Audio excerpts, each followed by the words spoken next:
Holy smokes, ladies and gentlemen. Quick market update because things are bouncing in an incredible way right now on the back of some incredible news from President Trump, who just said that there's going to be a digital stockpile, which we've known, but he named a couple cryptocurrencies. So he named Cardano, he named XRP, he named Solana, Bitcoin, Ethereum, and alluded to many, many others. And so this got the whole market very, very excited that they're going to be moving forward in some way, shape, or form with this digital asset stockpile. The market rallied extremely hard. I was with my son. I got this flash news alert. I was like, told my wife, baby, you have to take the baby right now. I have to go record a market update because this is some of the biggest news. I mean, we added $20 billion or $25 billion worth of market cap across the altcoin space in like a matter of minutes. So that's a really big move, and it didn't come at like a random area. Like you can see Bitcoin, right, bounced off that 200-day average, filled in that big gap, took in a lot of liquidity, and it was a very technical bounce. And this is why we said in last week's webinar and throughout the week in our coaching calls and all of our writings that this was the dip that you really, really, really were looking out for, and that everybody's been praying for a dip. Now you got it, and everybody's too scared to buy. This was the dip to buy.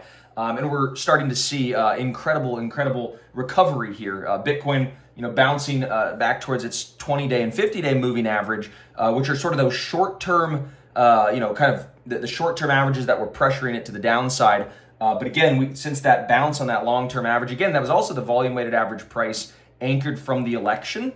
So it's like kind of the average price that the big dogs have paid since the election. They stepped in to defend that price zone. The institutions defended that price zone. Markets bounced extremely quickly. This is like as bullish as it gets for me. So clearly I'm hyped up. This is incredible. I don't know really what else to say other than congratulations to everybody who followed along and has been buying the dip along with me. Obviously it's not just Bitcoin that's moving well and some of those names that Trump listed, but the whole market has caught a bounce. And in fact, the smaller cap coins and the coins that are in various sort of interesting cutting edge sectors, the frontier sectors of crypto, have seen much larger bounces than Bitcoin's bounce or some of those large cap names. So while this is a great sign for the overall ecosystem, that things are going up and to the right, and that we've got a positive sort of policy tailwind here, the whole market, right, is rising. A rising tide is lifting all boats. And so we're focused on finding the best coins that are riding this momentum. Again, I don't think the bull market is anywhere near from being over, okay? I think we're just in the middle innings, right? There's just been this really big whipsaw shakeout. But it's not over, in my opinion. That's what the data is showing me as well, that we still have a lot of room to run. So I'm not freaking out here, that the market is going to be coming up on a bunch of overhead resistance and that we're going to fall back down to 50K, which what I was seeing a lot of analysts saying was, we're going back down to 50K, 40K. I'm like, where are you guys getting these numbers? This is absurd. We've got so much institutional support now that are just dollar cost averaging into the market every time there's volatility to the downside. They're just looking at that and saying, okay, we're going to accumulate cheap options or cheap spot coins, cheap ETFs. This is a great sign, a lot of good volume. And what I particularly like about this is like, it's coming at a point when fear and greed, the sort of sentiment index is at like 10, right? So 10 out of 100 means it's very low. Historically, it hasn't been this low for years, right? I think it was going back to August of 2023 or something like that when sentiment was this low. So it's been years since sentiment has been this bad, sort of on the short term. So there's just this oversold market that's just getting this great lift. Anyhow, I'm doing a whole presentation dissecting all of this week, okay? On Wednesday at 11 a.m. Pacific, 2 p.m. Eastern.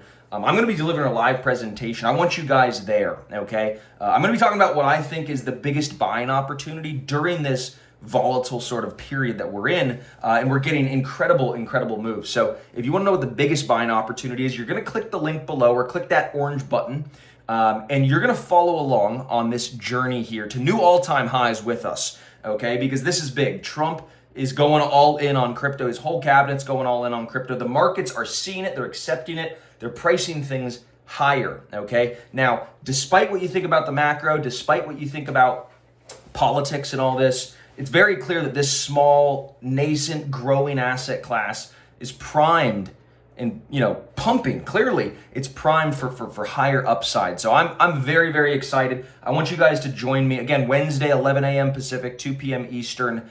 I'm going to be talking about this whole market, the whole setup, right? And why I think there's tremendous gains, and particularly what I'm buying during this period.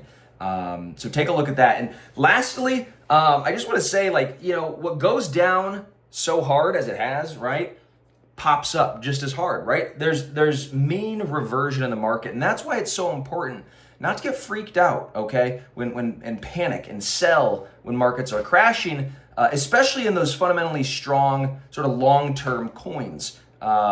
So that's why I'm always beating the drum and telling people to remain confident, because this market's not going anywhere. It's just very, very volatile because it's very, very new and less liquid than like the S&P 500 and stuff. So, small or big news events or big capital flows affect a small market in much outsized ways, right? It has just a different sort of, she just moves in a different way, right, than traditional stocks because of its liquidity profile and just because of it doesn't really trade necessarily on, those sort of forward valuations as like the price to earnings like stocks do, and earnings statements and all that kind of stuff with, it's just, and that intrinsic value that many stocks kind of gravitate around. Because so many cryptos are commodities, they have much more speculative booms and bust cycles is kind of what I'm trying to get at. So you're supposed to capitalize on these boom and bust cycles, buying low, selling high. So we're still low long-term compared to where we're going. So I'm buying still. I think it's an incredible time. Anyhow, hit the link below or click the button wherever you're at and join us on Wednesday. And we're going to have an incredible, incredible presentation for you, breaking it all down. So we'll see you guys soon. Thanks for tuning in.